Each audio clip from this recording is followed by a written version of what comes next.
All right, Nick, thanks for joining us here today.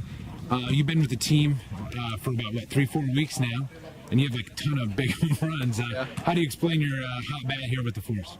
I was a little, my timing was a little off when I first got here, but, just getting into some games, playing with a great group of guys, it's been comfortable. So being comfortable is part of it, and it's been fun. So just getting my timing down and getting some good swings. Now, have you played in Wichita before, or is this going to be your first experience? It's going to be my first experience, yeah. I'm a little excited. Heard some good stories, so we'll see how it goes. So you're pretty excited now. Are you going to be part of that 24-hour van ride? Yeah, I am. Should be very interesting with the group of guys we got. A lot of clowns. So, what are your personal goals then for Wichita and things going forward?